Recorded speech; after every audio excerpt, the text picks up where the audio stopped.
ದೇವರೇ,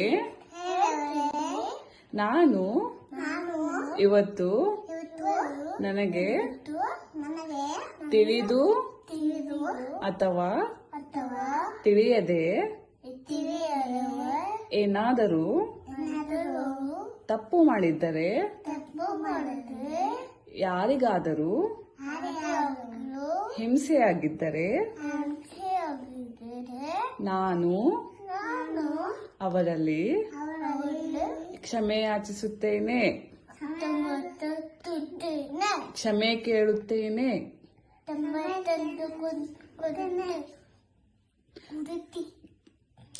ದೇವರೇ, ನನ್ನನ್ನು ಕ್ಷಮಿಸು. ಈಗ ಪ್ರತಿಕ್ರಮಣ ಮಾಡಿರಲ್ಲ, ಹಂಗಂದ್ರೆ ಏನ್ ಗೊತ್ತಿತ್ತು ನಿಮ್ಗ? ಅದೇನ್ ಹೇಳು, ಹಂಗ ಯಾಕೆ ಮಾಡೋದನ್ನ?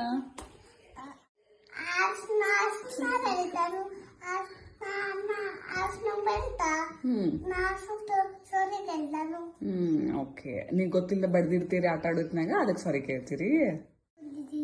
ವೇಟ್, ಹಾ ಹೇಳೋರು ಶಾಕ.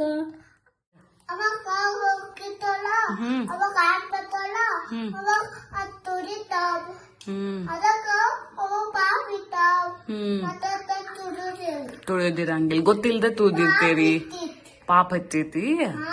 ಓಕೆ, ಅವತ್ತು ಗೊತ್ತಿಲ್ದ ತುಳಿದಿರ್ತಿ, ಅದಕ್ಕೆ ಸಾರಿ ಕೇಳತ್ತೀರಿ.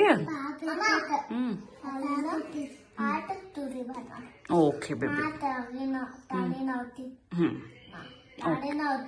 ಓಕೆ. ನೋಡಿ, ಚಿಕ್ಕ ಮಕ್ಕಳಿಗೆ ಇಷ್ಟು ಗೊತ್ತಿದ್ರೆ ಸಾಕು. ನಮ್ಮದು ಅಹಿಂಸಾ ಪರಮೋ ಧರ್ಮ, ನಮ್ಮಿಂದ ಯಾವ ಜೀವಕ್ಕೂ ಹಿಂಸೆ ಆಗಬಾರ್ದು. ಹಾಗೆ ತಾವು ಮಾಡಿರೋ ತಪ್ಪಿಗೆ ಕ್ಷಮೆ ಕೇಳಬೇಕು, ಇಲ್ಲ ಬೇರೆಯವರು ಕ್ಷಮೆ ಕೇಳಿದಾಗ ಅದನ್ನು ಕ್ಷಮಿಸೋ ಮನೋಭಾವ ಇರಬೇಕು ಅಂತ ಗೊತ್ತಿದ್ರೆ ಸಾಕು. ಹಾಗೆ ಇನ್ನೂ ಎಷ್ಟೋ ಜನ ದೊಡ್ಡವರು ಸಹ ನಾವು ಪ್ರತಿಕ್ರಮಣ ಮಾಡಬೇಕು, ಬಟ್ ನಮಗೆ ಟೈಮ್ ಸಿಗಲ್ಲ ಅನ್ನೋರೆಲ್ಲ ಲಘು ಪ್ರತಿಕ್ರಮಣ ಮಾಡ್ಬೋದು. ಹಾಗಿದ್ರೆ ಲಘು ಪ್ರತಿಕ್ರಮಣ ಅಂದ್ರೆ ಏನು, ಅಲ್ಲಿ ನಾವೇನು ಹೇಳಬೇಕು ಅಂತ ನೋಡಿ. ಓಕೆ. ಹೇ ಭಗವಾನ್, ಹೇ ಜಿನೇಂದ್ರ, ಹೇ ಅರಿಹಂತ ಪ್ರಭು, ನಾನು ನನ್ನ ಪಾಪಗಳಿಂದ ಮುಕ್ತಿ ಹೊಂದಲು ಪ್ರತಿಕ್ರಮಣ ಮಾಡುತ್ತಿದ್ದೇನೆ.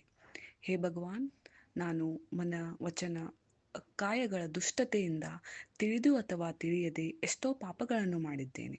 ಹೇ ಭಗವಾನ್, ನೀವು ಕೇವಲ ಜ್ಞಾನಿ ಇದ್ದೀರಿ, ನಿಮಗೆ ನನ್ನ ತಪ್ಪುಗಳು ಗೊತ್ತಿದೆ. ನಾನು ಏನನ್ನೂ ಮುಚ್ಚಿಡುವುದಿಲ್ಲ, ಎಲ್ಲ ಜೀವಿಗಳಲ್ಲಿ ಕ್ಷಮೆ ಕೇಳುತ್ತೇನೆ. ನನಗೆ ಕ್ಷಮೆ ಮಾಡಿ. ನನಗೆ ಯಾರ ಜೊತೆಯೂ ಶತ್ರುತ್ವವಿಲ್ಲ. ನಾನು ಯಾರಿಗಾದರೂ ಅಥವಾ ಯಾವ ಜೀವಕ್ಕಾದರೂ ಹಿಂಸೆ ಮಾಡಿದ್ದರೆ, ಪರಸ್ತ್ರೀ ಅಥವಾ ಪುರುಷರನ್ನು ಅನ್ಯತಾ ಭಾವದಿಂದ ನೋಡಿದ್ದರೆ, ಯಾವುದಾದರೂ ವ್ರತ ನಿಯಮಗಳ ಪಾಲನೆಯಲ್ಲಿ ತಪ್ಪಾಗಿದ್ದರೆ, ನನ್ನಿಂದ ತಿಳಿಯದೆ ಯಾವುದಾದರೂ ಮುನಿ, ಗುರು, ಶ್ರಾವಕಿಯರ ನಿಂದನೆಯಾಗಿದ್ದರೆ, ನನಗೆ ತಿಳಿದು ಅಥವಾ ತಿಳಿಯದೆ ಆದ ನನ್ನ ಎಲ್ಲ ತಪ್ಪುಗಳನ್ನು ಕ್ಷಮೆ ಮಾಡು ಭಗವಾನ್, ಕ್ಷಮೆ ಮಾಡು ಭಗವಾನ್, ಕ್ಷಮೆ ಮಾಡು ಭಗವಾನ್. ಜೈ ಜಿನೇಂದ್ರ. ಧರ್ಮೋ ರಕ್ಷತಿ ರಕ್ಷಿತಃ. ನಾವು ಧರ್ಮವನ್ನು ರಕ್ಷಿಸಿದರೆ ಧರ್ಮ ನಮ್ಮನ್ನು ರಕ್ಷಿಸುತ್ತದೆ. ಇಂತಹ ಮತ್ತಷ್ಟು ವಿಡಿಯೋಗಳಿಗಾಗಿ ಚಾನಲ್ನ ಸಬ್ಸ್ಕ್ರೈಬ್ ಮಾಡಿ, ಇಷ್ಟ ಆದರೆ ಲೈಕ್ ಮಾಡಿ, ಶೇರ್ ಮಾಡಿ, ಕಮೆಂಟ್ ಮಾಡಿ. ಧಾರ್ಮಿಕ ಕಥೆಗಳೊಂದಿಗೆ ಮತ್ತೆ ಸಿಗೋಣ. ಜೈ ಜಿನೇಂದ್ರ.